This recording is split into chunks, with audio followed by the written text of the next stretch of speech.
හරයෝ ආයුබෝවන් අද අපි යෝග තුළින් කතා කරන්නේ ආහාර සම්බන්ධව.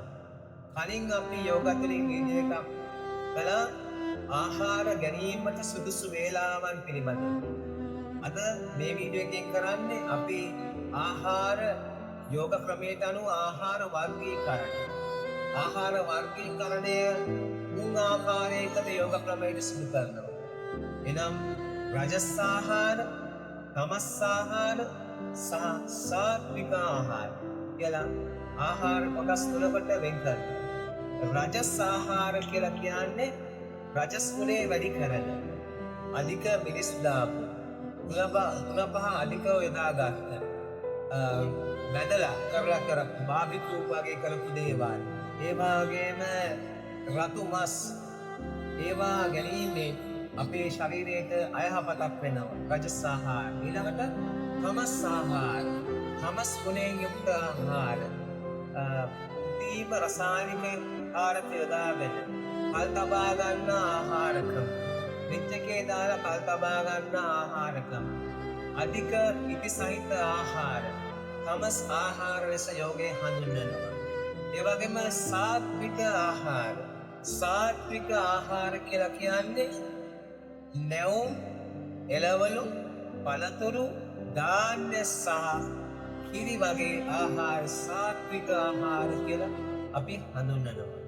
බලමු ඒ ආහාර ගැනීමෙන් අපිට මොනවද සිද්ධ වෙන්නේ කියලා. අපේ ශරීරයට කොහොමද බලපෑමක් ඇති වෙන්නේ මේ ආහාර ගැනීම ගැන. රජස් ආහාර ගැනීමෙන්, ඒ කියන්නේ අධික තුන පහ දාලා මිරිස් දාලා බැදලා රතු මස් වගේ දේවල් අධි පෝෂණයෙන් යුක්ත ආහාර ගැනීමෙන් අපේ ශරීරයේ යෝගයේ කියලා තියෙනවා රජස් ගුණය වැඩි වෙනවා කියලා.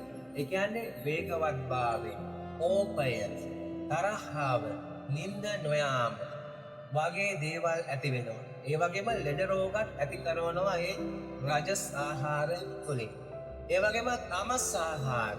තමස් ආහාර ගැනීමෙන්, ඒ කියන්නේ රසකාරක යොදලා කල් තබා ගන්න, පිටකේ දාලා කල් තබා ගන්න, ඒ වගේම පිටි සහිත ආහාර, තමස් ආහාර ගණිත වැටෙනවා.